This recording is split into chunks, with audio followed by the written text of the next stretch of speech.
Hey Namita, welcome to Poison. How are you? I'm good. How are you? I'm great. So Namita, start करने से पहले आपका introduction. Okay. So, hi guys, I'm Namita Sharma. By profession, I'm an architect, and from passion, I'm in yoga. I'm a yoga instructor basically. So, yoga is my passion, and architecture is my profession. Also, I have my own firm, which is Arc Yoga. So, it is Okay. derived from both of them. Like, it reflects my personality, ki architecture ka art and yoga from yoga. Okay. So in short, you're a multi-talented person. Just like me. Yes, just like me. Thank you.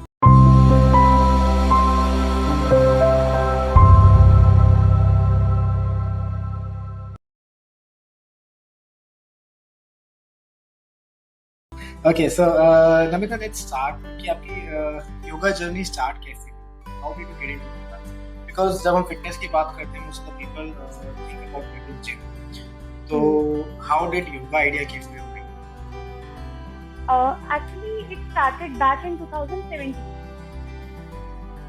Okay. मैं college मेरी graduation start हुई थी 2015 में. तो 2015 में I have to move to Jaipur. मैं जयपुर चली गई. जयपुर में हॉस्टल में हम लोग रहते थे. तो हॉस्टल में खाना अच्छा था, सब कुछ था, बट न्यूट्रिशन की जो कमी थी ना, उसमें एक्सरसाइज की इम्पोर्टेंस और न्यूट्रिशन की इम्पोर्टेंस दोनों समझी. क्योंकि दिन में 4 बार खाना मिल रहा है, बट ब्रेकफास्ट और जो इवनिंग स्नैक होता था ना, उसके अंदर बहुत ज्यादा जंक मिल जाता, जिससे सब लोग खुश रहते थे. मतलब ऑब्वियसली हॉस्टल वाले खाना ऐसा दे रहे हैं कि पाव भाजी, मोमोज, तो हम लोग कंटिन्यूसली कुछ भी खा रहे हैं, पर उसका इम्पैक्ट जो था ना, क्योंकि 12th क्लास तक आपने घर में खाना खाया है, आपको नहीं पता चलता, क्योंकि घर का खाना होता है एक्चुअली में न्यूट्रिशियस होता है, क्लीन होता है. पर वो 1 से 1.5 साल के अंदर जो मुझे पता चला डिफरेंस फ्रॉम अगस्त 2015 से लेकर 2017 तक, 1-1.5 साल के अंदर जो मुझे डिफरेंस पता चला, वो ये था कि 3 फ्लोर सीढ़ियाँ चढ़ के जाने में और हॉस्टल में अपने रूम तक सांस फूल रही है, सामान नहीं उठा के ले जाया जा रहा, बहुत लेजीनेस आ रही है. तो समझ नहीं आ रहा था कि ये सब हो क्यों रहा है. तो one day I was sitting in garden और मैंने सोचा कि क्या हो रहा है. मतलब हाँ, आई साइट वीक हो जाना, चश्मा लग गया था, मुझको लग रहा था कि पता नहीं क्या हो रहा है. पर फिर मुझे लगा कि इस तरीके से काम नहीं चलेगा. मतलब आपको कहीं ना कहीं से अपनी बॉडी के लिए टाइम निकालना पड़ेगा, क्योंकि अभी तो कुछ एज ही नहीं है कि हम अपनी बॉडी का साथ छोड़ दें. बॉडी सब कुछ है. तो उस टाइम पे फिर मैंने बेसिक थोड़ा स्टार्ट किया, रूम में 15 मिनट एक्सरसाइज करने से, क्योंकि बहुत टाइम एकदम से नहीं निकाल सकते. लाइफस्टाइल चेंज एकदम से ड्रास्टिकली नहीं कर सकते थे, और वो शायद मेरे हिसाब से सस्टेनेबल होता भी नहीं अगर मैं वैसा करने की कोशिश करूँ. तो मैंने 15 मिनट से शुरू किया, या फिर अर्ली मॉर्निंग उठने के बाद घास पे थोड़ा वॉक करना गार्डन में जाके. तो वहां से मैंने बेसिकली थोड़ा थोड़ा स्टार्ट किया और थोड़ा बहुत योगा स्टार्ट किया, क्योंकि जिम उस टाइम मेरी लिस्ट में Okay. So yoga का आपको any previous experience? जिम उस टाइम नहीं, उससे पहले मुझे योगा का प्रीवियस एक्सपीरियंस कुछ भी नहीं था. Even if you see my report card, वहाँ पे हर एक चीज में मुझे 90% मार्क्स है. योगा में बी और सी ग्रेड मिला हुआ है. अगर मैं फर्स्ट से लेके 12th तक के रिपोर्ट कार्ड देखूंगी तो योगा बिल्कुल नहीं करके. That means you used to be a पढ़ाकू person at that time. Super पढ़ाकू. Yes, I was very पढ़ाकू. और योगा में तो हाँ, योगा में तो बी सी, स्पोर्ट्स में भी ऑलमोस्ट डी ग्रेड तक मिलते थे. So you are a certified yoga instructor. तो ये certification कब हुआ? ये सर्टिफिकेशन जो था एक्चुअली हुआ ये कि मैंने जब योगा स्टार्ट किया तो मैंने ऐसे ही थोड़ा बहुत अपनी बॉडी के लिए स्टार्ट किया. फिर जब मैं करने लगी तो थोड़े टाइम तक तो कुछ नहीं था, लेकिन जब मैं कंटिन्यूसली कर रही हूँ और इतने सारे लोग मेरे आसपास रह रहे हैं, हॉस्टल में 500,000 लोग आसपास रह रहे हैं, तो उन्होंने चेंज नोटिस किया. मतलब मेंटली भी, फिजिकली भी. और वो बोलने लगे कि इतने काम कैसे हो गए हो, या फिर इतना सारा पेशेंस कैसे आ गया, कैसे मैनेज कर रहे हो चीज़ों को. तो वो जब उन्होंने नोटिस करवाया, तब मैंने एक दिन बैठ के थोड़ा एनालाइज किया कि चीजें बदल तो रही है, पर क्यों और कैसे. तो फिर मेरे को लगा कि योगा का थोड़ा इम्पैक्ट है मेरे ऊपर. तो उसके बाद फिर मुझे लगा कि करो. तो मैंने सेल्फ लर्निंग थोड़ी स्टार्ट करी, और कॉलेज टाइम में मेरी वो बहुत ज्यादा योगा करती है, तो मैंने उनसे थोड़ा बहुत सीखा. पहले अलग अलग लोगों से मैंने सीखा और सेल्फ लर्निंग. तो उसके बाद जब मुझे लग गया कि सेल्फ लर्निंग जितनी मैं कर सकती थी जितना मैं फिल्टर आउट कर सकती थी वो मैंने कर लिया। अब मुझे लगा था कि अब मुझे बहुत ज़्यादा नीड है कि मैं कुछ नया सीखूँ और एक किसी मतलब ऑथेंटिक सोर्स से चीज़ें सीखूँ, क्योंकि वही है ना, इन्फॉर्मेशन तो बहुत सारी है, एग्जैक्टली। कौन सी सही है वो आजकल जानना वही है बहुत कि ज़रूरी है। एक्सेस ऑफ इंफॉर्मेशन से कंफ्यूज है, हुँ। We don't know which knowledge to trust या व्हिच रिसोर्स टू ट्रस्ट। तो इन 2019 मैंने पहले अहमदाबाद में जिम में स्टार्ट किया था एज योगा ओके। इंस्ट्रक्टर, वहाँ पे सिखाना। तब मेरे पास कोई सर्टिफिकेशन नहीं थी और वो एक्सपीरियंस मुझे आया। मैंने वहाँ पे उनको मतलब 6 महीने मैंने वहाँ पे काम किया था, तो मुझे बहुत सारी चीज़ें नई भी सीखने को मिली, पर मुझे ये भी पता चला कि बहुत सारी चीज़ें ऐसी हैं जो मुझे आती नहीं है। तब फिर मैंने जाके सर्टिफिकेशन के लिए मैंने अपना माइंड बनाया कि हाँ ठीक है, मुझे सर्टिफिकेशन लेना चाहिए। और डेफिनेटली सर्टिफिकेशन से बहुत फर्क पड़ा, बहुत सारी नई चीज़ें शुरू की, क्योंकि अभी तक हमें सिर्फ एक चीज़ पता थी, वो थी योगा की मतलब योगा है कि कुछ फिजिकली आप कुछ एग्जैक्टली। कर रहे हो, बट योगा इज नथिंग। हाँ, वो पूरा है, बॉडी है, आपका सोल है, माइंड है, सब कुछ का इंटरप्रिटेशन है। और वो तब तक नहीं समझ आता था, पहले लगता था कि ठीक है मैं बहुत डिफिकल्ट चीजें कर पा रही हूँ, बॉडी फ्लेक्सिबल हो गई, तो मुझे लग रहा था कि हाँ ठीक है मैं योगा में बहुत आगे पहुंच गई। और वो ऐसा है नहीं। मैं उस टाइम पे भी इतना करने के बाद मैं 5 मिनट मेडिटेट नहीं ओके। कर सकती, तो वहाँ मुझे पता चला कि कहाँ मैं लैक कर रही हूँ। सो इससे पहले हम आगे बढ़े, I have a request for the audience. So जितनी भी ऑडियंस है, आप अपनी कोई भी क्वेश्चंस है, कोई भी क्वेरीज है, आप कमेंट सेक्शन में डाल सकते हैं। हमारा एक Q&A सेशन होगा, उसमें will try to cover maximum questions, उसके आंसर देंगे। सो नमिता, अब इसमें मूव करते हैं आगे। आपने एक नॉन फिट लाइफस्टाइल से फिट लाइफस्टाइल ट्राई किया, so you know the difference, आपको ट्रांसफॉर्मेशन के बीच डिफरेंस पूरा पता है। सो हमने सुना तो है कि yoga has some miraculous powers, तो ये आप बताओ कि आपकी लाइफ में योगा की क्या मिरेकल्स पावर्स हैं? योगा एक्चुअली में, हाँ, योगा इज वेरी मैजिकल। हमें लगता नहीं है कि योगा से कुछ हो सकता है, या फिर एक्चुअली क्या होता है ना, लोग सोचते हैं कि योगा कर लेंगे और ठीक हो जाएगा, फिर छोड़ देंगे। और ये तो चाहे आप जिम ले लो, चाहे नॉर्मल रनिंग ले लो, वॉकिंग ले लो, योगा ले लो, everything has to be incorporated in your life. Make it a part of your आपको लाइफस्टाइल। उसको लाइफस्टाइल बनाना पड़ेगा। यस, आप उसको छोड़ नहीं सकते, क्योंकि जैसे आप खाना भी रोज खा रहे हो, आप नहा भी रोज रहे हो, तो वही चीज आपको लाइफस्टाइल में। लोग सोचते हैं कि 1 महीने कर लिया या 2 महीने कर लिए, 6 महीने करके भी ठीक हो गए, आप छोड़ देते। बट अगर आप छोड़ भी रहे हो, जस्ट इन केस कि आपकी सिचुएशन ऐसी नहीं है कि आप अब कर पाओ, मतलब बिल्कुल कुछ ऐसा हो गया आपके साथ कि नहीं आप कर सकते, तो आपको न्यूट्रिशन पे बहुत ज्यादा फोकस करना पड़ेगा फिर, कि न्यूट्रिशन का भी तो उतना ही मेजर रोल है ना उस एग्जैक्टली, टाइम पे। बैलेंस बहुत जरूरी है। ऐसा नहीं हो सकता कि कार को आप 3 व्हील्स पे चला रहे हो, चारों व्हील्स कार के लिए इंपॉर्टेंट है। उसी तरीके से फिटनेस में nutrition is equally important, training बहुत जरूरी है। And I think mental health भी बहुत जरूरी है। मेंटल हेल्थ भी बहुत जरूरी है। मेंटल हेल्थ तो बहुत इम्प्रूव हुई है। मतलब जब मैंने योगा करना स्टार्ट किया था, उससे पहले इतना सारा इरिटेशन, फ्रस्ट्रेशन, ये सारी चीजें भी होती थी, या चीजों को लेके जल्दी से परेशान हो जाना। योगा की बात तो मुझे बहुत बहुत ज्यादा पेशेंस मेरे अंदर आया है, बहुत ज्यादा पेशेंस आया है। और अगर फिजिकली मैं बात करूँ तो मेरा जो लेफ्ट नी है, उसके अंदर 8th क्लास में एक इंजरी हुई थी, फिर 10th में एक हुई, फिर फर्स्ट ईयर में भी एक हुई। तो मैंने बहुत सारे डॉक्टर्स को दिखाया, कोई पता नहीं कर पा रहा था कि एक्चुअली में हुआ क्या है। सब लोग बस एक चीज बोल रहे थे, सर्जरी करवा लो। बट मैं सर्जरी तब तक नहीं कराऊंगी ना जब तक मुझे पता ही नहीं कि एक्चुअली मैं करने क्या वाले हो, आप प्रॉब्लम तो बताओ पहले।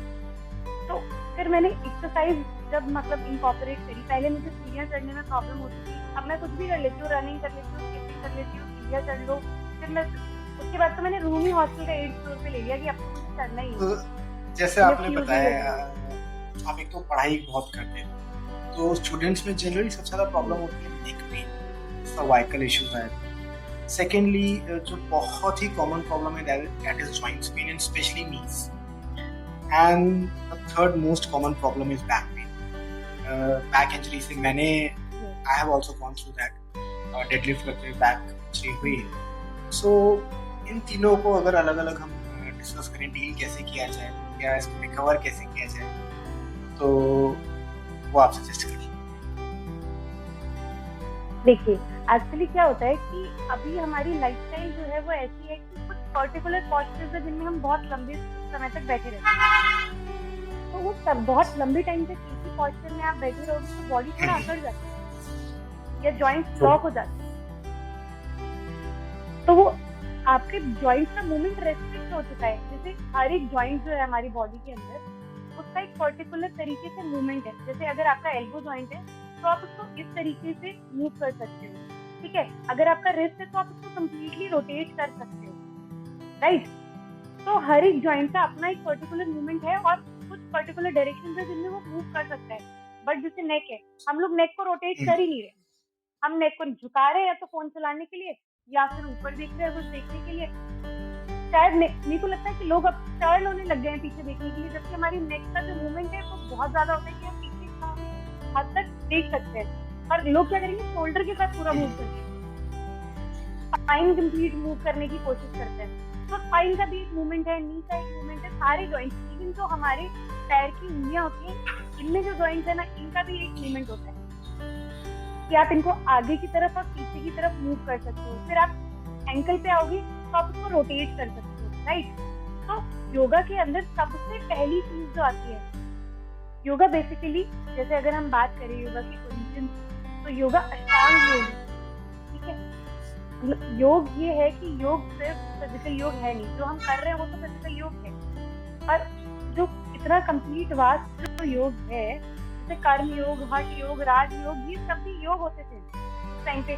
हमने तो सिर्फ एक पर्टिकुलर फिजिकल योग को के बारे में हम अभी बात कर रहे हैं, तो उसको जो महर्षि पतंजलि थे उन्होंने अष्टांग योग के अंदर डिवाइड किया था, जिसके अंदर उन्होंने कुछ पर्टिकुलर, अष्टांग योग मतलब 8 पार्ट में डिवाइड किया गया है, ठीक है। 8 पार्ट में डिवाइड किया गया है। तो उसमें पहली चीज उन्होंने जो दी, हर योग में क्या है, हर एक चीज का एक सीक्वेंस है, चाहे वो ब्रीदिंग हो चाहे वो मूवमेंट, ठीक है। तो पहली चीज हो गई यम, दूसरा हो गया नियम, तीसरा होता है आसन, चौथा होता है प्राणायाम, ठीक है। अभी तक यम और नियम जो है इसके अंदर कौन सी चीजें आती है कि आपको बुरा नहीं बोलना है दूसरे के बारे में, किसके बारे में नेगेटिव नहीं सोचना है, आपको अपनी बॉडी की क्लीनलीनेस रखनी है, बॉडी की क्लीनलीनेस रखनी है, इसके अंदर माइंड की क्लीनलीनेस रखनी है, मन भी साफ होना चाहिए। कि ऐसा नहीं कि हम बाहर से साफ है, रोज नहा रहे हैं, बट हम दूसरे इंसान के बारे में नेगेटिव, राइट। तो ये सारी चीजें यम और नियम के अंदर आ जाती है कि आप खुद को क्लीन कर रहे हो। आप अहिंसा, अहिंसा का मतलब ये नहीं है कि हम किसी को मार नहीं रहे तो हम हिंसा नहीं कर रहे, हम उसको मन में गाली दे रहे हैं, that is also। तो योग के अंदर ऐसी बहुत सारी डेफिनेशन है। तो पहले यम और नियम फॉलो करवाया जाता है, फिर आता है आसन। आसन के अंदर आप जो भी पर्टिकुलर सारी चीजें जो आप देखते हैं कि जो भी योगा पोजेस होते हैं सारे, वो आसन के अंदर आते हैं। फिर आता है प्राणायाम, और pranayama everything that is related to breathing, which is like कि आप नॉर्मल मेडिटेशन कर रहे हो, इनहेल एक्सहेल कर रहे हो, उसके अंदर वो भी प्राणायाम है, ठीक है। भ्रामरी, अनुलोम विलोम, कपालभाति, ये सब जो ब्रीथिंग से रिलेटेड है, जो आप आराम से बैठ के मुद्रा में करते हो, वो सब प्राणायाम। तो योग तो अगर आप बेसिकली कुछ भी यम नियम और बाकी सारी चीजें भी भूल जाओ तो भी आपके पास 2 चीजें होती है, आसन और प्राणायाम। तो आसन वो सारे फिजिकल पॉस्चर्स है, और pranayama everything related to breathing. और हमेशा अब आसन 3rd नंबर पे आया है और प्राणायाम 4th नंबर पे, तो इसका भी एक रीजन है। इसका रीजन ये है कि आप जब कोई भी एक्सरसाइज करते हो, जब आप आसन करने जा रहे हो तो उससे पहले आपको करना होता है सूक्ष्म योग। आसन के अंदर जो सबसे पहली चीज आती है वो होती है सूक्ष्म योग।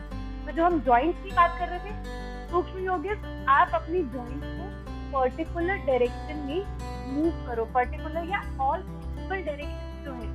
और ये शुरू भी कैसे करते हैं, पैर से लेके पूरा ऊपर तक, इवन इसके आपके आई बॉल का मूवमेंट भी इसके अंदर इंक्लूडेड है।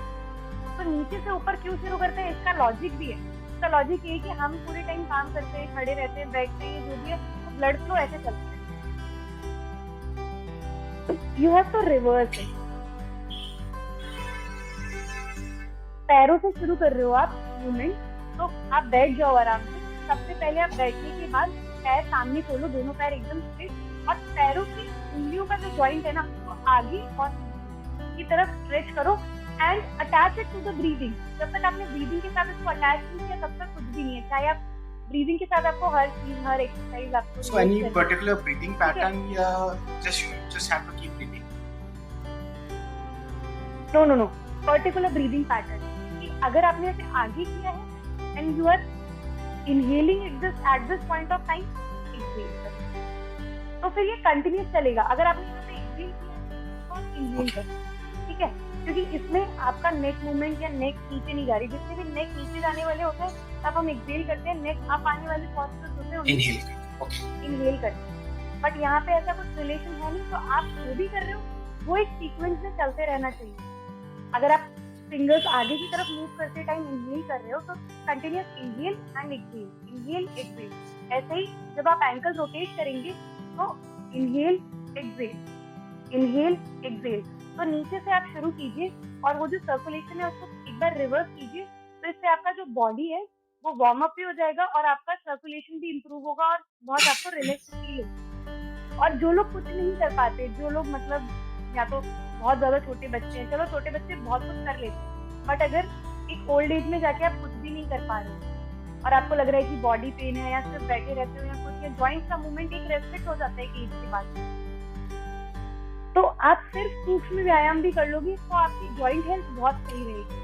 उससे आपको जॉइंट हेल्थ में कभी भी प्रॉब्लम आएगी ही नहीं, क्योंकि आपने अपने जॉइंट को, क्योंकि कैसी लाइफस्टाइल है ना हमारी कि अगर हम एक ओल्ड एज में आ भी गए या तो हम बैठे हैं, फोन चला रहे हैं, टीवी देख रहे हैं या लोगों से बात कर रहे हैं, Exactly. तो वही चीजें, कुछ पर्टिकुलर चीजें रह जाती है लाइफ के अंदर कि आप वो करते रह जाते हो डेली रूटीन में। आपके जॉइंट को हर पॉसिबल डायरेक्शन में जिसमें वो मूव कर सकता है वो कर ही नहीं रहे, तो वो अपने आप जुड़ जाते हैं।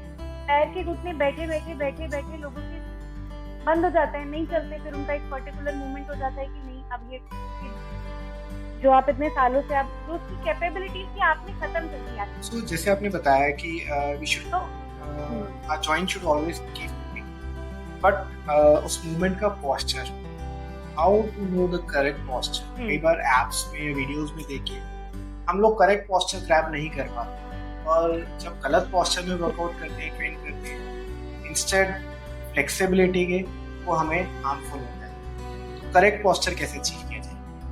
किसी को सिखाती हूँ तो आई ऑलवेज ट्राई कि मैं 3 महीने उनको सिखा दूँ, ताकि उनको सारी चीजें मैं पहले बता दूँ, उसके बाद they can continue their own practice. एक 3 महीने में उनको सब कुछ समझ तो आ जाए कि एटलीस्ट बेसिक पॉस्चर्स क्या होते हैं, ये कहाँ पे कौन सी गलती नहीं करती, तो वो सारी चीजें जो है वो उस टाइम पे आपको पता चल जाती है। तो बेसिकली आप एटलीस्ट 3 महीने की मॉनिटरिंग तो आपको लेनी चाहिए ही चाहिए। इसके अलावा एक जो मैजिकल पावर्स की बात कर रहे थे, अगर हमारे जितने भी ऑडियंस है, मैं आप सब लोगों को भी सबको एक चीज बोल के देखती हूँ, मैजिकल पावर आपको कभी पता चल जाएगी 10 से 15 मिनट के अंदर कि हमारी ये जो नॉस्ट्रल्स है ना, हर जगह पे साइंस है, चाहे वो न्यूट्रिशन हो, चाहे वो जिमिंग हो, चाहे वो योगा हो, कुछ भी हो, ठीक है। तो ये जो हमारे नॉस्ट्रल्स है ना, ये दोनों को योग के अंदर सूर्य स्वर और चंद्र स्वर बोला गया, ठीक है। ये आपका जो राइट नॉस्ट्रल है इसको सूर्य स्वर बोलते हैं, जो लेफ्ट नॉस्ट्रल है इसको चंद्र स्वर बोलते हैं। तो सूर्य से इसका मतलब है कि ये थोड़ा गर्म रहता है, एंड चंद्र स्वर मतलब ये ठंडा रहता है। तो सूरज और मून से मतलब इसका कंपैरिजन किया गया है। तो मोस्ट ऑफ द टाइम जो सूर्य स्वर जब आपका चल रहा है, हम कभी भी दोनों नॉस्ट्रल एक साथ हमारे नहीं चल रहे होते, एक नॉस्ट्रल वर्क कर रहा होता है। तो जब भी आप इस तरीके से चेक करके देखेंगे कि कौन सा स्वर आपका चल रहा है, कौन सा नॉस्ट्रल आपका वर्क कर रहा है, राइट या लेफ्ट, तो उससे एक्चुअली क्या होता है कि अगर आपका right nostril, usually day time में आपका राइट नॉस्ट्रल वर्क कर रहा होता है, क्योंकि ऐसा होता है कि जब आपकी बॉडी एक्टिव होती है या वार्म्ड अप होती है तो आपका ये वाला नॉस्ट्रल वर्क कर रहा होता है। जब आप रिलैक्स होते हो, लेट जाते हो, या फिर आपने खाना खा लिया, आलस आ रहे, तो आपको ये वाला नॉस्ट्रल वर्क करने लगेगा। तो यू हैव दिस एबिलिटी कि आप इसको बदल सकते हो, आप चाहो तो इस नॉस्ट्रल को फंक्शन में ला सकते हो। तो ये मैजिक आप कब देख सकते हो, जब आपको कोल्ड हुआ है, जब आपको, हाँ, ये मैंने बहुत बार सब लोगों पे आप इम्प्लीमेंट करके देख लो, इवन किड्स पे भी आप देख सकते हो कि अगर किसी को कोल्ड हो जाता है, बच्चे को भी कोल्ड हो जाता है, तो आप उसको क्या कीजिए कि लेफ्ट करवट पे सुला दीजिए, लेफ्ट साइड पे। जब वो लेफ्ट साइड पे सोएगा तो उसका ये जो राइट वाला नॉस्ट्रल ऊपर रहेगा। तो जो राइट नॉस्ट्रल से जब आप सांस लोगे आपका भले ही ये वाला नॉस्ट्रल उस पोजीशन में चल रहा है, बट आपने जैसे ही करवट में सोया 10 से 15 मिनट के बाद आपका राइट नॉस्ट्रल चलने लग जाएगा। जैसे राइट नॉस्ट्रल चलने लग जाएगा तो बॉडी के अंदर अपने आप गर्मी आ जाती है एंड पूरी रात आपको नींद अच्छे से आएगी। नोज ब्लॉक होने के कारण बार बार डिस्टर्ब होगी। तो बच्चों को भी जब सुला देते हैं तो उनको बहुत हेल्प होती है अगर कोल्ड होता है। So, जैसे आपने बताया, I completely agree with you कि कई बार जैसे मैं भी वर्कआउट कर रहा हूँ, even if I know the form, so हो सकता है मैं अपनी फॉर्म को अच्छे से जज ना कर पाऊँ, but I need a third person, I need a trainer जो मेरी फॉर्म को देख के करेक्ट कर सके। सो कोई भी योगा अगर स्टार्ट करना चाहते हैं, आई वुड आल्सो सजेस्ट कि आप एक ट्रेनर के साथ करो इंस्टेड ऑफ वाचिंग वीडियोस, क्योंकि वो आपका ध्यान वीडियोस पे है and there is no one to correct for that form. इसी के साथ साथ Namita, I have a question. मैं जनरली बिलीव करता हूँ फ्लेक्सिबिलिटी लाइफ में बहुत जरूरी है। जैसे एक पेड़ होता है, एक स्टिफ पेड़ होगा तो आंधी उसे उड़ा के ले जाएगी, बट द अदर साइड एक फ्लेक्सिबल पेड़ होगा तो आंधी में वो झूल जाएगा बट गिरेगा नहीं। इसी तरीके से आई थिंक ह्यूमन लाइफ में भी फ्लेक्सिबिलिटी का बहुत रोल है। सो इसी के योगा के साथ साथ कौन से ऐसे मूवमेंट्स हैं जो हमारी कंप्लीट बॉडी को फ्लेक्सिबल रख सकते हैं? ओके, तो basically actually exactly flexibility important है। जैसे मैंने आपको बताया ना, स्टार्टिंग में मुझे लगता था कि मैं फ्लेक्सिबल बस होती, क्योंकि फ्लेक्सिबिलिटी मुझे लगता था कि अगर मैं जो देख रही हूँ या लोग जो मेरी इंस्टाग्राम प्रोफाइल पे देख रहे हैं वो सच तो है नहीं, वो सिर्फ 5 साल के अंदर जो अचीव किया गया है वो सिर्फ वही है। तो पहले मैं खुद खड़े होकर अपने पैर से टच नहीं कर सकती थी, अपने टोस टच नहीं कर सकती थी या कुछ भी, वो मेरे लिए बिल्कुल पॉसिबल था नहीं। बट थोड़ी बहुत प्रैक्टिस के बाद ही वो आपको धीरे धीरे आने लग जाता है, बिकॉज हमारी बॉडी वही है जो आप बनाना चाहोगे उसको यू कैन मेक इट। जितना आप ट्राई करोगे, पर ये भी नहीं है कि आप ओवर स्ट्रेस कर रहे हो, चीजों को जबरदस्ती कुछ कर रहे हो। टेक इट इजी, आराम से टाइम देके, आज आपने थोड़ा किया, कल हल्का सा और कुछ, तो वो हो जाएगा। तो उसी तरीके से अगर आपको फ्लेक्सिबिलिटी लेके आनी है तो सूक्ष्म व्यायाम के बाद जो आप स्टार्ट करेंगे, मतलब पहले आपने सूक्ष्म व्यायाम कर लिया, उसके बाद जब आप स्टार्ट करेंगे तो बेसिक मूवमेंट्स कर सकते हैं, जैसे कि आपके टोज टच करना हो गया, आपके स्पाइनल मूवमेंट्स कर सकते हैं कि आपने स्पाइन रोटेशन कर लिए, कैट काउ पोज कर लिया।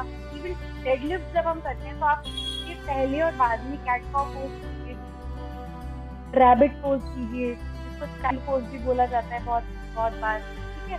तो ये जो बेसिक है ना, और किसी को पर्टिकुलरली योगा करना है या फिर एक अच्छा वार्म अप लेना है और इंक्लूड करना है फ्लेक्सिबिलिटी को साथ में, तो डू सूर्य नमस्कार, that is the best thing. उसमें आपकी ना फ्लेक्सिबिलिटी और एक वार्म अप और वर्कआउट टोनिंग बहुत ज्यादा वेल डिजाइंड है। जो है सूर्य नमस्कार है ना हमारा, बहुत well designed, it's a complete workout. मुझे लगता है कि यस, पूरी फ्लेक्सिबिलिटी के सारे पोजेस हैं।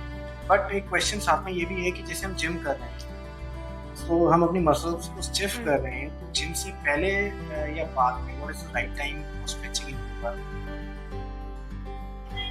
ओके, तो स्ट्रेचिंग और योगा के लिए जो मैं सजेस्ट करती हूँ ये है कि आप पहले अपना वार्म अप कीजिए, then workout, and then last में योगा कीजिए। मैं खुद कंटिन्यूअसली कर रही हूँ पिछले 3 से 4 साल से कि लास्ट में योगा करती हूँ। ये आपको लास्ट एक्चुअली क्या है ना, आप जब वर्कआउट कर रहे हो तो इंटेंस वर्कआउट करते हो, हैवी वेट ट्रेनिंग कर रहे हो, पावर लिफ्टिंग कर रहे हो, जो भी कर रहे हो, तो उससे आपकी जो ब्रीदिंग है बहुत फास्ट हो जाती है। रेस्पिरेशन डिफरेंट, एनारोबिक रेस्पिरेशन चल रहा है और बहुत सारी चीजें हो रही है। तो वो सब जब आप लास्ट में अपनी बॉडी को कूल डाउन करोगे, तो स्ट्रेचिंग करोगे, योगा करोगे। योगा में के पॉस्चर्स है, स्ट्रेचिंग कहाँ से है, वो योगा के पॉस्चर्स से ही ऑलमोस्ट आई है। तो वही सब कुछ आप कर रहे हो, तो उससे ये होगा कि आपकी जो बॉडी है वो कूल डाउन होगी बहुत अच्छे से, और ऑब्वियसली आपको ब्रीदिंग से उसको रिलेट करके चलना है। और उसके बाद भी अगर आपको थोड़ा बहुत प्राणायाम या मेडिटेट कर रहे हैं तो वो तो और लास्ट में करो आप। तो आपको बहुत एक बार, मतलब मैं तो ऑडियंस को भी बोलूंगी कि एटलीस्ट एक वीक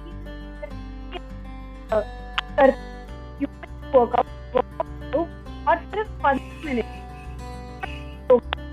और स्ट्रेचिंग। सो आई थिंक इसकी पीछे साइंस ये है कि जब वर्कआउट करते हैं, वेट ट्रेनिंग करते हैं, तो हम हार्ट बीट को ऊपर की तरफ लेके जाते हैं एंड फिर हम कूल डाउन करते हैं। रिलैक्स करने के लिए हम रिलैक्सिंग प्रोसेस करते हैं, then at last meditation. Kapalbhati जिन लोगों को अगर blood pressure, high blood pressure की प्रॉब्लम है तो वो लोग अवॉइड करें, उनको कपालभाति सजेस्टेड नहीं है, उनको अनुलोम विलोम ओके। सो नमिता, आपने जैसे स्टार्टिंग में कहा आपको आई साइट की प्रॉब्लम, तो योगा से उसमें भी हेल्प हुआ? यस, मेरे को मतलब अब मेरे को चश्मा लगाने की वो तो 1-1.5 साल के अंदर ही हो गया था। सो इज इट फिर पॉसिबल मैंने कि आप नंबर को हाँ। रिवर्स कर सकते हैं? ओके। यस, मतलब बहुत सारे लोग ये पूछना चाहेंगे कि चश्मा बहुत कॉमन है, because most of the time हम कंप्यूटर स्क्रीन को देख रहे हैं, मोबाइल को देख रहे हैं, डिजिटली इन्वॉल्व है बहुत ज़्यादा। सो कैसे हम कर सकते एक्चुअली एक्यूप्रेशर, योगा में जब आप जाओगे तो एक्यूप्रेशर इज ऑल्सो जो कि सेपरेटली बहुत वास्ट है। तो हमारे हाथों में बहुत सारे पॉइंट्स होते हैं और हमारे पैरों में भी बहुत पॉइंट्स होते हैं। तो आप थोड़ा नॉर्मल जो भी आप 10-15 मिनट का वर्कआउट कर रहे हो, उसके साथ साथ आप अगर जो ग्रीन ग्रास है सुबह की मॉर्निंग में नंगे पैर घूमो घास के ऊपर, और दूसरा पैर में हमारे पॉइंट होते हैं नीचे बहुत सारे, तो उसमें आई का जो पॉइंट आता है आप उस पॉइंट को 5 मिनट प्रेस कर लीजिए, मतलब दोनों 2.5 मिनट एक पैर 2.5 मिनट एक पैर, तो आपको वो बहुत पॉइंट हेल्प कहाँ मिलेगी। से पता इवन हमारे चलेगा हाथों कि में बहुत आई, सारे what is the point for an eye? आपके पैर में यहाँ पे ये जो है ना, यहाँ पे ये सारे जो पॉइंट्स है ना, ये आपके अलग अलग पॉइंट्स है। आई के लिए, लिवर के लिए, किडनी के लिए, even kidney stone can be reversed. So I think that's really deep, इसमें पूरा डीप में तो नहीं जा सकते। So Namita, now let's move to mental health. Mental health में एक प्रॉब्लम मैंने देखी है, जैसे हमने डिस्कस किया कि एक्सेस ऑफ इंफॉर्मेशन है। अगर आप मेडिटेशन की बात करते हो, बहुत सारे पोजेस आते हैं, कई बहुत फनी पोजेस भी होते हैं कि आप इस पोज में मेडिटेशन करोगे तो ज़्यादा इफेक्टिव है, नेक्स्ट पोज में करोगे तो नहीं है। तो इसमें आपको क्या लगता है? क्योंकि मुझे ऐसा लगता है कि इस टॉपिक को, मेडिटेशन को स्पेशली, माइंडफुलनेस को बहुत ही कॉम्प्लेक्स बना दिया गया है। एक्चुअली बहुत सिंपल है। Yes, it is very simple. मैं सिर्फ 1 मिनट और एक्स्ट्रा लेना चाहूंगी। जब मैं अष्टांग योग आपको एक्सप्लेन कर रही थी तो मैंने आपको 4th नंबर तक बताया था, विच इज प्राणायाम। अब इसके बाद की जो चीजें हैं, that is completely related to your mind. तो नेक्स्ट इज प्रत्याहार। ठीक है, प्रत्याहार इज आपकी इंद्रियों पे कंट्रोल, सेंसेस पे, कि मन क्या चाह रहा है, मन को कैसे कंट्रोल करना है, क्योंकि कंट्रोल अल्टीमेटली। नमिता, मैं बीच में इंटरप्ट कर रहा हूँ, क्या कंट्रोल राइट वर्ड है?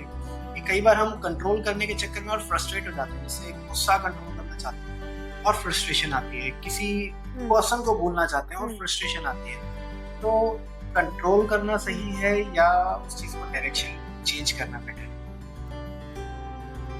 एक्चुअली कंट्रोल करना मतलब, कंट्रोल करने से मेरा मतलब ये नहीं कि आप खुद को बहुत रेस्ट्रिक्ट कर लो, खुद को दबा दो। चीजें ऐसे तो मुश्किल होता है। वही बात है कि अगर आप पानी को यहाँ हाथ में इस तरीके से रखोगे तो रख पाओगे, और अगर आप उसकी मुट्ठी बंद कर दोगे तो हाथ से निकल जाएगा। तो आप तो डायरेक्शन ही दे सकते हो, बट वो डायरेक्शन भी यहीं से है ना। आपका मतलब कंट्रोल सिस्टम तो अगेन ब्रेन है। तो आपको अपनी इंद्रियों पे कंट्रोल करना है या उनको सही डायरेक्शन में एक्चुअली अलाइन करना। Direction can be the right word, कि आप मिसगाइड ना करो। ठीक है, तो प्रत्याहार ये हुआ। अब प्रत्याहार के बाद जो आता है ना, वो होता है धारणा। धारणा बेसिकली जो हम मेडिटेशन में जा रहे हैं, जो हम ध्यान में जा रहे हैं, उसकी फाउंडेशन। कि आप जब बैठे हो, अगर आप सोच रहे हो कि मैं मेडिटेट करने जाऊंगा, तो हमारे दिमाग में मल्टीपल चीजें चल रही होती। Also meditation is not something very Baba type. बहुत ज्यादा जरूरत है हमें आज के टाइम पे मेडिटेशन की, क्योंकि हमारे अंदर इतनी सारी चीजें चल रही हैं। आप हैं, मैं हूँ, कितनी सारी मल्टीपल चीजें अगर हम कर रहे हैं इस टाइम पे, तो हमारे दिमाग के अंदर बहुत सारी चीजें चल रही होती है। या अगर हम 2 प्रोफेशन या मल्टीटास्किंग लोग भी हैं, तब भी हमारे दिमाग में बहुत सारी चीजें चल रही होती हैं। तो अब हमें धारणा बेसिकली ये है कि आप उन बहुत सारी चीजों में से एक पर्टिकुलर चीज पे ध्यान लगाएं, छोटी चीज। मतलब basically you are eliminating most of the stuff, और एक छोटी चीज पे आप अपना फोकस लेके आ रहे हो। उसके बाद आ जाता है आपका ध्यान की हाँ ठीक है आप ध्यान में चले गए, क्योंकि जब आपने किसी पर्टिकुलर छोटी चीज पे चलाया, पहले आपने अपनी इंद्रियों को डायरेक्शन दिया है, देन यू केम कि आपने बाकी चीजों को एलिमिनेट किया है जो स्टफ है और जो एक्स्ट्रा स्टफ आपके ब्रेन में चल रहा है, उसके बाद आप मेडिटेशन वाली पोजीशन में आए हो। मतलब ध्यान तक आना ही अपने आप में एक बहुत बड़ी चीज है। सबसे पहले तो आप तो इंद्रियों से शुरू करेंगे, तब जाके आप मेडिटेशन में पहुंच पा रहे हैं, ठीक है। फिर ध्यान में आए, उसके बाद का स्टेज तो समाधि है, वो तो बहुत ध्यान को अगर बड़ी जितना मैं समझा आपसे, अगर मैं इसको ब्रीफ में एक्सप्लेन करना चाहूँ, let's take I have this pencil और अभी जब हम मेडिटेट नहीं कर रहे, हम चारों तरफ देख रहे हैं, बट जैसे हम धीरे धीरे फोकस अपने इस पेंसिल पे लाते जाएंगे, आगे पीछे की सारी चीजें ब्लर हो जाएंगी, जैसे कैमरा में भी होता है, बस सिर्फ पेंसिल पे करेंगे, पीछे सब ब्लर हो जाएगा। तो मेडिटेशन इज लाइक दैट कि हम एक पर्टिकुलर चीज पे फोकस कर रहे हैं, रेस्ट अपने आप साइड हो जाएगी। सो इसमें तो रेस्ट अपने आप साइड हो जाती है, आपको एक डायरेक्शन मिल जाती है, तो वही चीज है। तो आपने शुरुआत कहाँ से की कि आपने पेंसिल रखी और पहले दूसरी चीजों को एलिमिनेट करने की कोशिश करी, तो वो आपकी धारणा वाली स्टेज की, which is the foundation of your meditation. और ऐसे कहा भी जाता है ना, आपने बहुत सुना होगा, ध्यान का मतलब ध्यान ये नहीं है कि बिल्कुल ही आप ऐसे मुद्रा में ध्यान लगा के बैठ गए। अगर हम इसको नॉर्मल लाइफ स्टाइल से भी रिलेट करें तो आपको शायद कहा जाता होगा कि ध्यान से पढ़ना, ध्यान से जाना, ध्यान से ड्राइव करना, तो it's basically all about focus. So meditation में एक प्रॉब्लम और आती है, एक्सपेक्टेशन। मेडिटेशन में ही जनरली कई जगह आती है, जैसे हम लोग जिम जाते हैं तो फर्स्ट डे या सेकंड डे पे हम बाइसेप्स चेक करते हैं, यार क्या हाल है। इसी तरीके से मेडिटेशन में होता है, हम एक्सपेक्ट करते हैं कि फर्स्ट डे या डे 2 पे हम कुछ मिरेकलस देखेंगे, but what I have felt कि it's a long time process, and जब भी हम एक गोल्स को एक्सपेक्टेशन के साथ करेंगे तो वो शायद नहीं अचीव कर पाए, बट एक लाइफस्टाइल का पार्ट बनाए तो हम उसको कर सकते हैं। तो व्हाट डू यू थिंक कि हम एक्सपेक्टेशन को कैसे एलिमिनेट करके एक लाइफस्टाइल के पार्ट की तरफ उसको लेके चल सकते हैं? एग्जैक्टली, ये सिर्फ मेडिटेशन में नहीं है, आप किसी भी चीज में करोगे इस लॉजिक को इम्प्लीमेंट, तो ये ऐसा होता है। आपको किसी चीज को टाइम देना पड़ता है, उसको लाइफस्टाइल का पार्ट बनाना पड़ता है, तब आप उसके अंदर मैजिकल उसकी जो पावर्स हैं या वो कितना वास्ट है उसको एक्सप्लोर करने के बाद ही आपको उसका आउटपुट मिल सकता है। 6 महीने 1 साल में आपको कुछ ऐसा मिरेकलस देखने को नहीं मिलता। तो ये तो है कि आपको ध्यान लगाना पड़ेगा। इसी के साथ साथ एक पॉइंट और है कि जैसे हम जिम भी करते हैं या हमारा लाइफस्टाइल भी देखो, तो सब दिन एक जैसे नहीं होते। हो सकता है एक दिन बहुत प्रोडक्टिव गया हो, दूसरा दिन बिल्कुल प्रोडक्टिव नहीं, तीसरा दिन इतना प्रोडक्टिव है कुछ नहीं सोचा था वो हो गया। तो मेडिटेशन में भी कई बार ऐसा होता है कि कई बार हमारे थॉट्स इन सिंक है, हम फोकस कर पा रहे हैं इजीली, बट कई बार हमारा जो कहते हैं ना मंकी माइंड, तो वो चारों तरफ से अटैक कर रहा होता है विद इंफॉर्मेशन या विद थॉट्स या विद सम प्लेजेंट एक्सपीरियंस या बैड एक्सपीरियंस। तो उस केस में कैसे डील किया जाए? यस, तो ये तो है कि हर दिन सेम नहीं होगा और हर दिन आप फोकस नहीं कर पाओगे। आपकी लाइफ में कुछ हुआ या आपके ऑफिस में कुछ हुआ, तो आप आके जब शांत, हो सकता है कि जब आप बाहर लोगों से बात कर रहे हो तो 10 मिनट के लिए वो चीज भूल जाओगे, लेकिन जब आप शांत आके बैठोगे तो आपको वो चीज याद आएगी और मेडिटेट करोगे तो जरूर याद आएगी। तो उस टाइम पे ही आपको ये चीज करनी है कि आप अपना फोकस वहां से हटाने की कोशिश करके ब्रीदिंग पे लेके आओ। Try to inhale the positivity and exhale out all the negativity, so it will help you. और अगर पॉजिटिविटी नेगेटिविटी नहीं हो पा रहा है, कुछ भी नहीं हो पा रहा है, बहुत ज्यादा स्ट्रेस हो, तो सिर्फ ब्रीदिंग पे ध्यान लेके आ जाओ कि हाँ ठीक है मैं इनहेल कर रहा हूँ, एक्सहेल कर रहा हूँ, इनहेल कर रहा हूँ, एक्सहेल कर रहा हूँ, तो वो ब्रेन का फोकस धीरे धीरे। Okay, Namita, so one quick question, do you think is aggression bad? Because कई लोगों को लगता है कि मेडिटेशन के थ्रू वो एग्रेशन को completely eliminate कर देंगे, और मेरा ऐसा मानना है कि एग्रेशन को अगर सही डायरेक्शन दी जाए तो और ज्यादा अच्छे से हम उसको यूज कर सकते हैं। एग्जैक्टली, एग्रेशन बुरा है नहीं, बस उसको बना दिया गया है। जैसे criticism, it is also not bad, उसको बस बना दिया गया है, क्योंकि क्रिटिकल एनालिसिस किसी चीज का कभी भी नेगेटिव नहीं हो सकता, जरूरी नहीं है कि वो नेगेटिव है। तो वैसे एग्रेशन भी जरूरी नहीं है नेगेटिव है, you need to give direction. तो it is something similar to energy, कि वो आप उसको खत्म नहीं कर सकते, क्योंकि एग्रेशन को आप खत्म करने की कोशिश करोगे कि आज मैं बहुत एग्रेसिव हूँ, कल ये खत्म हो जाएगा, हो नहीं सकता। यू कैन कन्वर्ट इट, या तो आप उसको अच्छे के लिए कन्वर्ट कर सकते हो या आप उसको बुरे के लिए, तो choice is your. Okay, so one more point, हमने योगा पे बात करी, मेंटल हेल्थ पे बात करी, I think one most important point is nutrition. कि कई बार हमने सुना है you are what you eat, जैसा आप खाते हो वैसा आपका मन है, वैसा आपका शरीर है। तो इसमें आपकी क्या राय है एंड आप क्या सजेस्ट करते हो कि फूड हमारा कैसा होना चाहिए?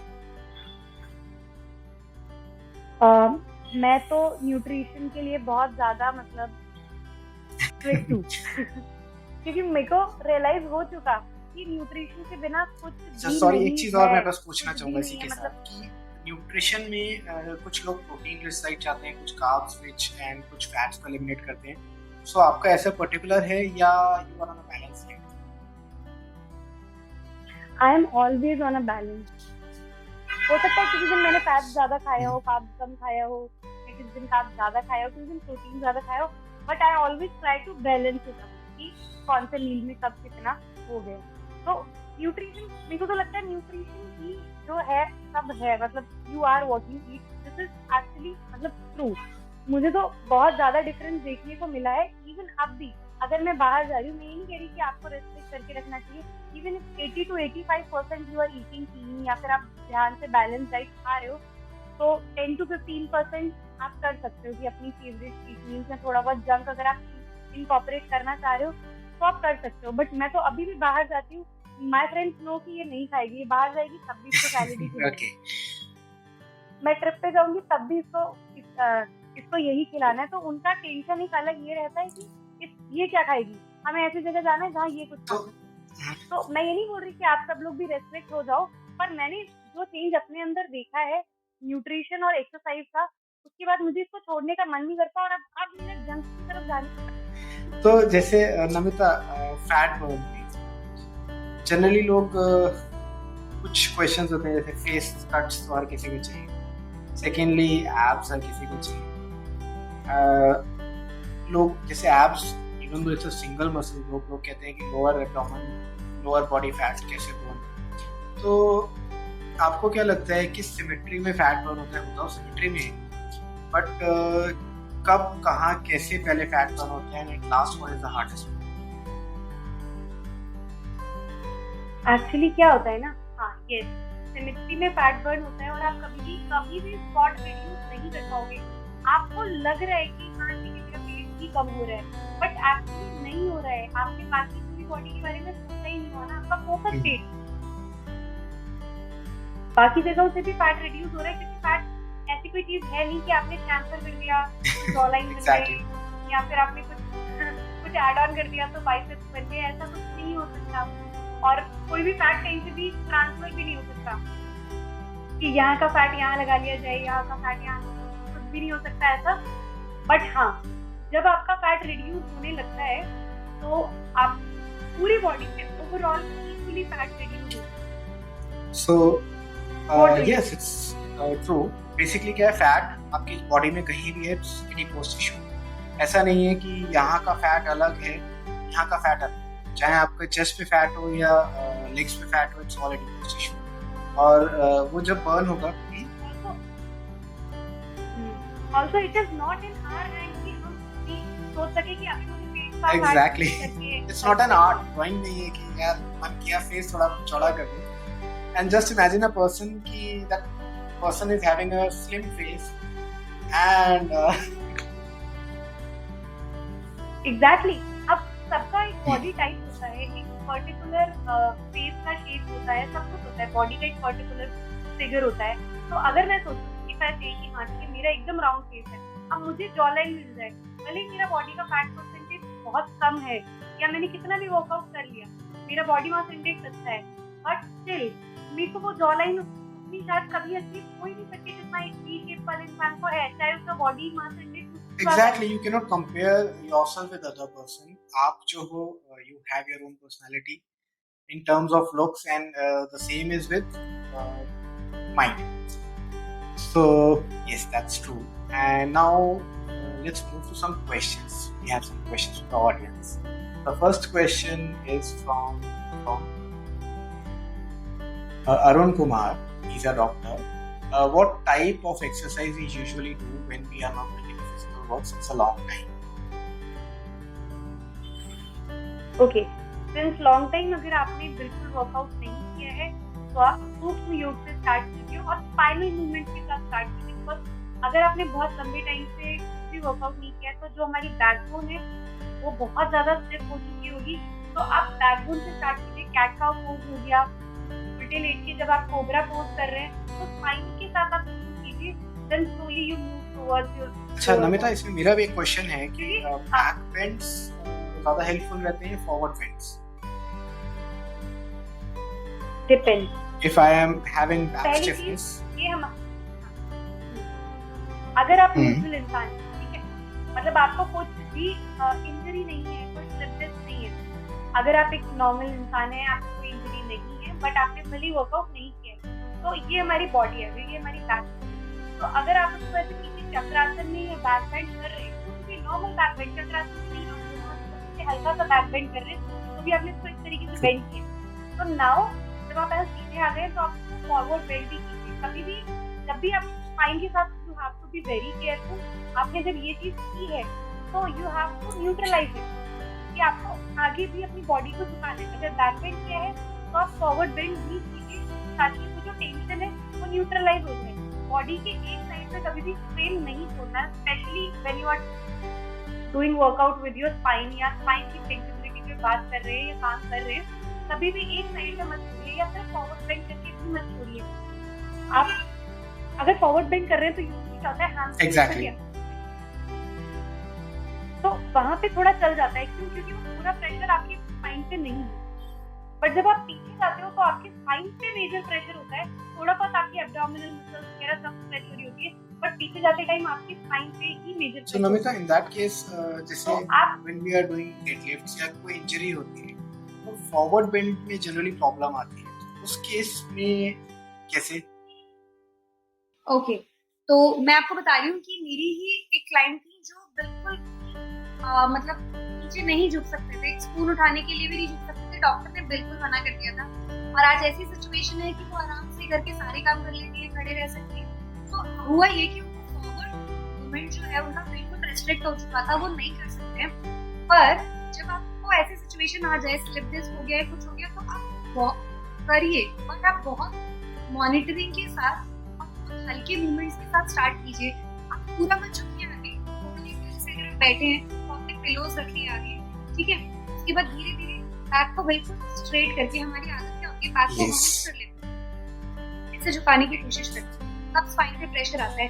आप बैक को बिल्कुल स्ट्रेट लेके नीचे झुकने की कोशिश कीजिए।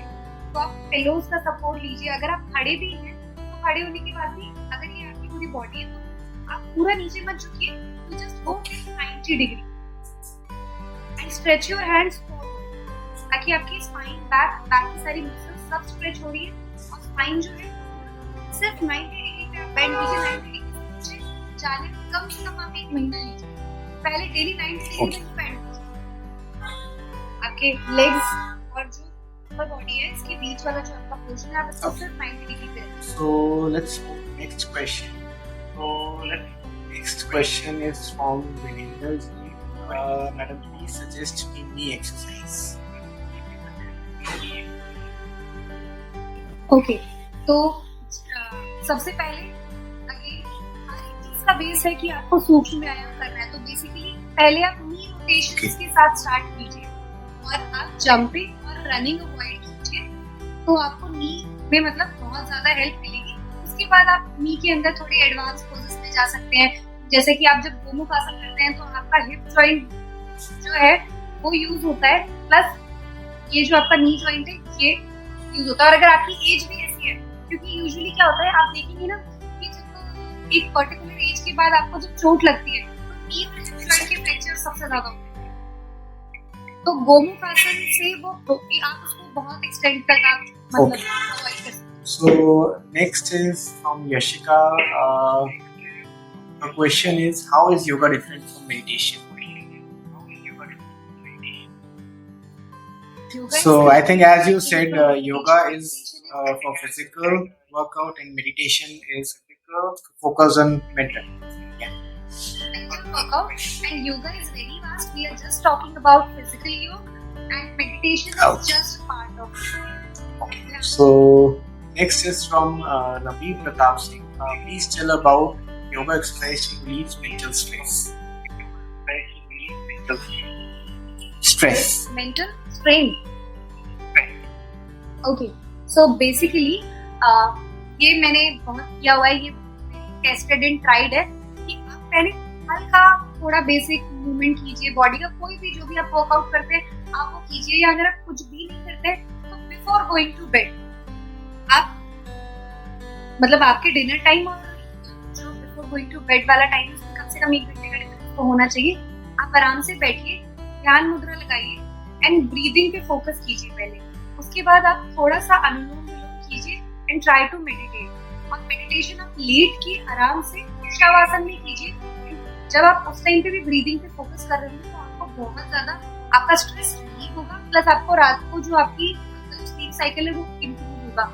मेंटल स्ट्रेन के कारण स्लीपलेसनेस, एंजाइटी, ये सारे इश्यूज और नींद नहीं आ रही है तो ये भी ट्राई कीजिए कि आप अपने राइट साइड की करवट पे सोए ताकि आपका left nostril. So Namita, that's all the questions we have. एक क्वेश्चन मेरी तरफ से, one last question कि कई बार ऐसा होता है कि we are stressed out, कई बार ऐसा स्ट्रेस की बात की उस पर्टिकुलर सिचुएशन में हमारा माइंड चौक पर्टिकुलर सिचुएशन में, एंड इसी तरीके से सेम इज विद एंगर, या इफ यू आर बहुत ज्यादा एंग्री तब भी माइंड नहीं काम कर सकता। उस केस में होता है थोड़ा बहुत टाइम होता है हमें रिएक्ट करने से पहले सोचने का, तो उस टाइम को कैसे यूटिलाइज किया जाए ताकि जो रिएक्ट करने में पहुंचे।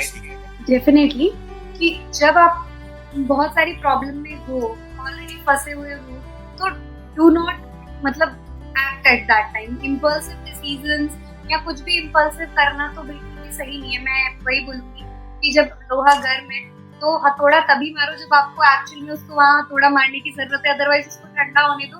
मैं तो किसी इंसान से अगर गुस्सा भी होगी, झगड़ा भी हुआ, कुछ भी हुआ, तो मैं पहले थोड़ी देर उसको शांत होने दूंगी। डेफिनेटली नहीं जाके आगे जाके बात करूंगी, पर मैं थोड़ी देर उस इंसान को शांत होने का मौका दूंगी, क्योंकि अगर मैंने उसी टाइम वहां जाके बोला तो I am going to make the situation worse, क्योंकि अभी तो वो भी गुस्से में है ना, मैं मेरे कुछ भी बोलने से वो एग्जैक्टली अगेन रिएक्ट करने वाला है इंसान। तो तो उसी तरीके से आप हर एक चीज को टाइम दीजिए। Everything happens for a reason. आप हर एक चीज का डायरेक्शन ढूंढ सकते हैं। You have the capability to do everything, और हर एक चीज आप बदल सकते हो, और हर एक चीज को टाइम दो, चीजों को एनालाइज करो, और जो आप डिसीजन ले रहे हो वो सही है। और अगर आपने ले लिया और कहीं थोड़ा डाउट भी हो रहा है ना, सेकंड थॉट आ रहा है, तब भी आप अपने डिसीजन पे अड़े रहो। So thank you so much Namita. I learned a lot from your session, and yoga, meditation, mental health को लेकर बहुत सारे मिसकंसेप्शंस हैं जो मेरे भी आज बहुत क्लियर हुए। Thank you so much for your time, and जितने भी ऑडियंस हैं I would like to request to follow Namita, because एक सर्टिफाइड इंस्ट्रक्टर से आप नॉलेज ले रहे हो, बिकॉज यू नो कहाँ की नॉलेज हम ट्रस्ट कर सकते हैं, कहाँ नहीं कर सकते। So thank you once again. Thank you so much Abhishek for giving me this platform. Definitely जैसा मैंने आपको बताया कि by profession I'm an architect, but yoga is my passion. तो मैं ऐसे बहुत ज़्यादा मतलब प्लेटफॉर्म्स पे एक्टिव नहीं हो पाती हूँ या ये नॉलेज स्प्रेड नहीं कर पाती हूँ, बट मैं चाहती हूँ कि सोसाइटी में राइट इन्फॉर्मेशन दूँ, क्योंकि जो चीज़ मुझे पता है मैं चाहती हूँ कि वो सबको पता लगे, क्योंकि ज़्यादा इन्फॉर्मेशन दी जा रही है, इसको फिल्टर करना लोगों के लिए काफी मुश्किल है। Thank you Namita. Hope to have some more podcasts in future. Thank you so much. Thank you so much Abhishek.